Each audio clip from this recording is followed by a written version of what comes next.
yasuba wavutse mu kwezi kwa mbere abona yuko ndakuzaniye neza na neza n'ibiki biranga abavutse mu kwezi kwa mbere. Inyuma yaho turaja no mu kwezi kwa kabiri neza cyane. Nibiki biranga abantu bavutse mu kwezi kwa mbere. Mbiga wavutse mu kwezi kwa mbere canke ufise inshuti canke umugenzi yavutse muri uku kwezi kwa mbere, ati bimeze gute?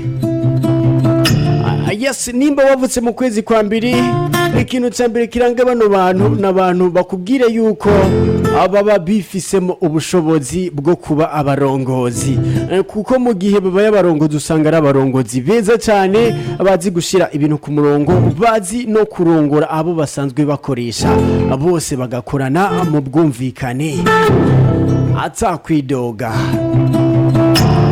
Aba bantu bavutse muri uku kwezi kwa mbere n'abantu usanga akenshi bakunda kwigenga, bakumva ko ibintu bovyikorera atabundi bufasha bahawe.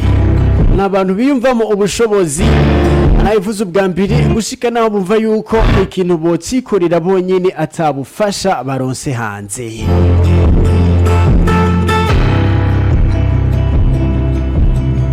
Aba bantu bavutse muri uku kwezi kwa mbere n'abantu batuje cyane, barakunda kuba kumwe n'abandi nubwo batuje n'abantu bakunda yuko baba batuje ariko bari ahantu hari abandi bantu bari kumwe. Aba bantu bavutse mu kwezi kwa mbere n'abantu usanga bazi kurema utuntu dushasha, icyo bita innovation canke innovation. N'abantu ubundi usanga bazi gukurikiza amategeko, nimba bari mu kazi bafise akazi runaka bakora, amategeko y'ako kazi barayakurikiza neza cyane. N'abantu badakunda guhengama ku mategeko baba bafise imbere yabo bivanye n'ubuzi canke ivyo baba bariko barakora. Yes, abantu bavutse mu kwezi kwa mbere bakubwira ko ari abantu bakunda ibintu vy'umuco canke akaranga, kuko nk'abahungu bakunda gutereta canke kurondera abafasha, abo babiri abafasha canke abo buba kumwe mu rukundo bo mu caro. N'abakobwa nabo nyene bakubwira ko ari uko nyene, kuko bagendera ku muco cyane, baba bumva yuko uriya muntu ari mu caro ariwe muntu afise umuco, ata mico mibi afise, kuko bakunda kugendera ku karanga cyane. Abantu bavutse mu kwezi kwa mbere barakunda abantu babatera inkomezi, bagakunda ko ababari iruhande bo kwama bishimye, ntibaryoherwa na gatoya iyo bari kumwe n'abantu ukabona bose barijimye canke bari mu mabara runaka. Baba bashaka yuko mu gihe bari kumwe n'abantu baba bamerewe neza, bose baryohewe banezerewe. Aba bantu bavuze mu kwezi kwa mbere n'abantu bigoye kubabonamo agahinda mu maso, kuko iminsi yose berekana isura canke image inezerewe. Akubijanye n'ubuzima canke amagara bakubwira yuko aba bantu bavutse mu kwezi kwa mbere ari abantu akenshi ukunda gusanga batagwaragurika. Ubukurikira nuko abantu bavutse mu kwezi kwa mbere ikintu cyose baba bagomba gukora baratiyumvira ko cyane, mbere na decision zabo baraziyumvira ko umwanya uhagije, n'abantu badahuruduka mu gukora ikintu icari cyo cyose.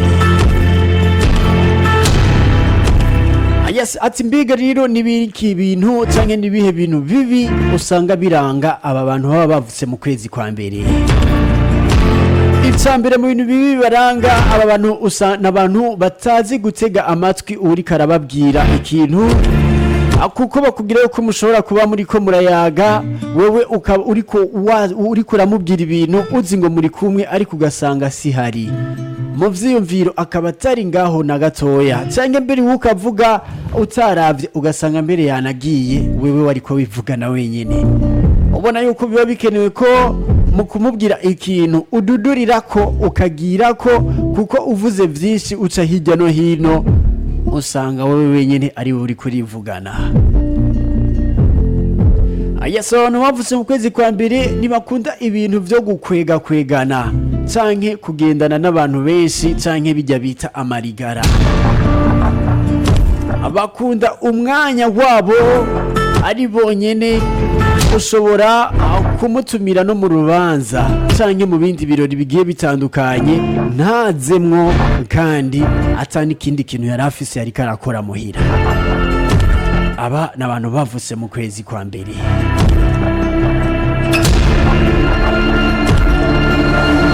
Aho ku bwa gatatu mu bintu bibi biranga bano bantu, hari igihe yumva ababaye kandi ata kintu na kimwe gihari cyamubabaje, ata kintu cyabaye cyotuma babara, canke akumva yishimye ari mu munezero umwe udasanzwe, ariko ugiye kuraba neza ugasanga nta kintu na kimwe gihari wewe wobonesha amaso cyatumye uyu muntu aja mu vyishimo.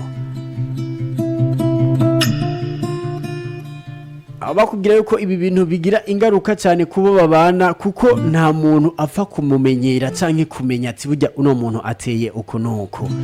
Yes, ku bwa kane, aba bantu bavutse mu kwezi kwa mbere ntibazi kujana n'ibihe, ntibazi kujana n'ibije byose, ntibazi kujana n'ibihe, aho mbere abantu usanga babafata nk'abantu batari update mu Cyongereza. Abantu ubusanga bagendana n'ivya kera, ugasanga ibigezweho ntavyo baba bazi. Yes, ati bimeze gute rero mu rukundo kuri aba bantu bavutse mu kwezi kwa mbere? Aba bantu bavutse mu kwezi kwa mbere mu rukundo ni umuntu akwega abo badahuje igitsina cyane, ariko biragoye yuko uyu muntu yavutse mu kwezi kwa mbere ahitamwo umwe bashobora kugumana. Ku bwa kabiri, abenshi bashimishwa no kubana n'uyu muntu aba yavutse mu kwezi kwa mbere, kuko ari umuntu mwiza cyane. Usanga akenshi ari abantu beza cyane, haba ku mutima canke ku mubiri.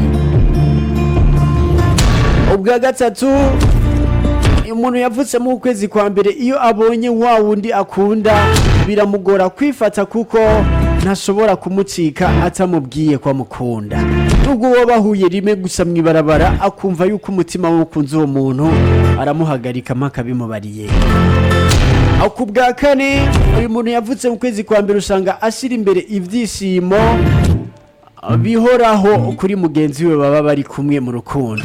Aba yumva yuko ashimishijwe no kubona yuko umukunzi we nawe ari mu bihe vyiza by'umunezero.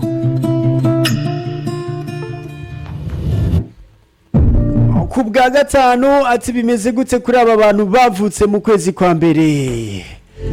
Uko bimeze, bakubwira ati iyo wubatse uba ufise ubuhinga bukomeye bwo kubungabunga urugo rwawe. Izi ni caractéristique mu bijanye n'urukundo kuri bano bantu baba bavutse mu ukwezi kwa mbere.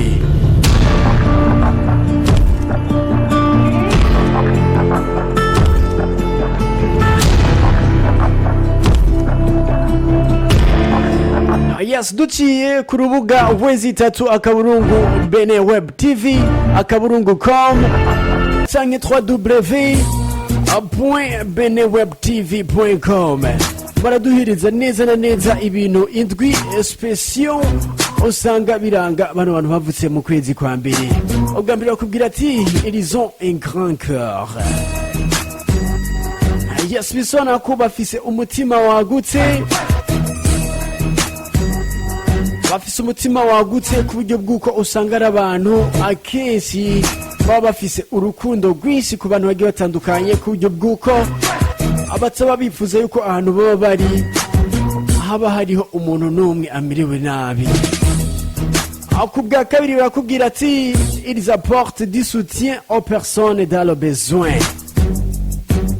N'abantu umuntu wese akeneye ubufasha bigora canke biyaranja ku buryo bashobora canke bategerezwa kugira ico bamufashije.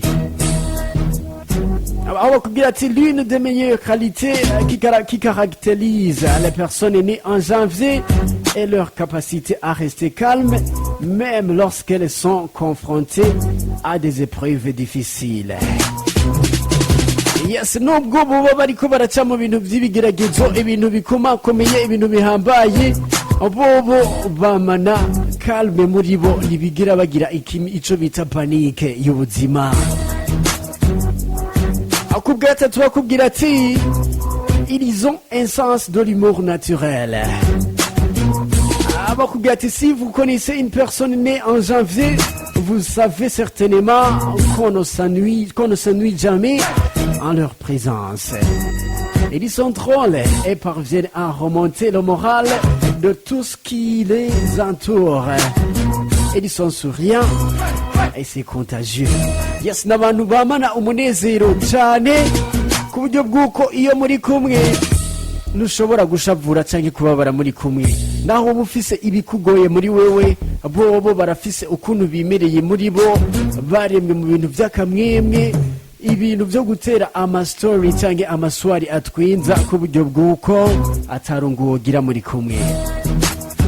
Ayas kubwa kane akubwira ati ils sont très motivés. Akubwira ati inutile de pousser un natif du mois de janvier à accomplir les tâches du quotidien car il sait se motiver lui-même.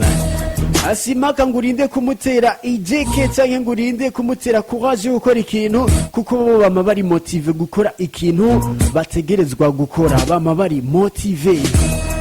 Ahubwo gatano akubwira ati ils sont matures. Bakubwira ati dès leur plus jeune âge, les personnes nées en janvier deviennent matures et se comportent sagement. Ati no ku myaka yabo mikeya bakifise imyaka mike n'abantu ubu ubona yuko bagaragara nk'abantu bakuze mu mutwe, babantu usanga n'ivyiyumviro byabo biba birashe, babantu usanga bariko barayaga n'abantu bakuze kandi bakiri abana, bisobanura ko bama bari mature kuva no mu bwana bwabo. Kubwa gatandatu kubwira ati ils sont des leaders nés.